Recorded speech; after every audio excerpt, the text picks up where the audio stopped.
Hi, I'm Lurie, author of 5 Minutes on Mondays, Finding Unexpected Purpose, Peace, and Fulfillment at Work.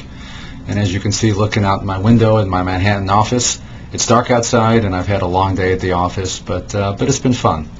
Wanted to share with you a new piece that I've recently written and delivered to the staff here at Grubb & Ellis. A couple of weeks ago I was reading a new Newsweek magazine, and they had a very interesting story about people who survived disasters, train wrecks, fires, natural disasters, and such. And the article asked the question, is there anything special about people who survive things like this? Are they just lucky? Are other people unlucky? What's this all about? And the person who wrote the article did a little survey, and they discovered that in situations like this, about 10% of the people always do the right thing. So regardless of what's happening, they seem to know what to do to survive. About 80% of the people freeze at that moment. They're faced with a situation they've never faced before. They've never seen a wall on fire. They've never seen a train coming towards them, and they don't know what to do, and they freeze. The last 10% of the people always seem to do the wrong thing. They run into the building. They run in the wrong direction. They panic.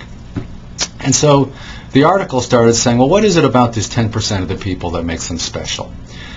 And there was an interesting book written by a man named Richard Wiseman, the book called The Luck Factor. And he examined this whole phenomenon of luck. And he discovered that people who are lucky share 4 common qualities. The first quality that he identified is that people who are lucky seem to have a calm alertness about what's going on around them. They don't kind of freeze and get tunnel visions based on what's happening. They have a more expansive view, and they're more relaxed. And they also network more with people so that their luck increases because they know more people. And Professor Wiseman did a very interesting study. And he found 2 people, one person who considers himself unlucky and one person who considers himself lucky. And he said he wanted to interview them in a local coffee shop. And so he actually set up the coffee shop as an experiment. And he put a $5 bill on the step going into the coffee shop, and he filled the coffee shop with people, except one table had a very well-to-do, very wealthy, very influential businessman sitting at it. So first, the unlucky person comes in. The person's nervous about the interview, and they walk right over the $5 bill. They don't pick it up.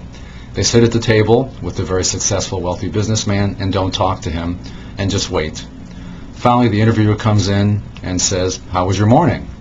The person goes, typical morning, nothing special happened. The other person who considered themselves lucky came in, spotted the $5 bill, whistled a happy tune, put it in his wallet, sat at the table with the successful businessman, started up a conversation, exchanged business cards. The researcher comes in and says, "How was your day?" And he goes, "Lucky again, found $5 and met a businessman." So the point is, of course, the situation's the same, the attitude is what makes them lucky. The other thing he identified is that lucky people seem to trust their intuition. They trust their gut more. And interestingly enough, he found out that over 60% of people who consider themselves lucky meditate. And that by meditating, you get more in touch with that part of yourself that's intuitive and that's knowing, and you begin to trust it. He also discovered that people who are lucky are people who expect good luck. They're people who, when something bad happens, they say, that's just a bump in the road, I'll keep on going. When something good happens, they expect it. The experiment he did for this was that he had lucky and unlucky people together, and he presented them with 2 puzzles, one which is impossible to solve, one that's possible to solve, but the people didn't know which was which. And so he gave a puzzle to the people who considered themselves lucky, and 60% thought it was solvable, even though they didn't know. They expected to be able to solve it. Only 30% of unlucky people thought it was solvable. They had a negative attitude about it, and they assumed that they couldn't do it. The last attitude about lucky people is that they turn negatives into positives. They see the good in what's happening, and this is the most profound revelation, I think, in the book. The example he gave, he said, now rate on a scale of -3 being very unlucky and +3 being very lucky this situation. You're standing in a bank waiting to cash a check. A gunman bursts in, shoots a gun, and it hits you in the arm. The unlucky people said, it's terrible. It's a -3. I'm minding my own business, I get shot in the arm. The lucky people gave it a +3. They said, yeah, I could have been shot in the head, God forbid. A young child could have been shot. My wife could have been shot. I'm very lucky to have survived something like that. Professor Wiseman suggests that we write a luck diary listing all these things. And it brought to me the teaching that we should write 100 blessings every day. And I mentioned this to somebody recently, and they said, 100 blessings? How could I write 100 blessings every day? And I said, how about when you wake up in the morning, being grateful for the fact that you woke up and your body works, that you have a bed under you, that you have a spouse, you have a family, you have food to eat, you have a job to go to. Or if you don't have a job to go to, you have the opportunity for something new. You have a train to ride on, you have clothing. And in that context, the 100 blessings is very easy. And that ultimately, seen from that perspective, luck hinges on our ability to be grateful, our sense of gratitude, and our ability to look at what happens in our life as for the best. There's a wonderful teaching in the Talmud of Rabbi Akiva, the great Rabbi Akiva. And he would say, no matter what happened, it's always for the best. And there's a story of him with a rooster, a light, and a donkey. And he goes to town to teach, and there's no place to stay. All the lodgings are filled. And he says, I'm sure it's for the best. He goes to camp out on the side of a hill. A wind comes and blows out his light. He says, I'm sure it's for the best.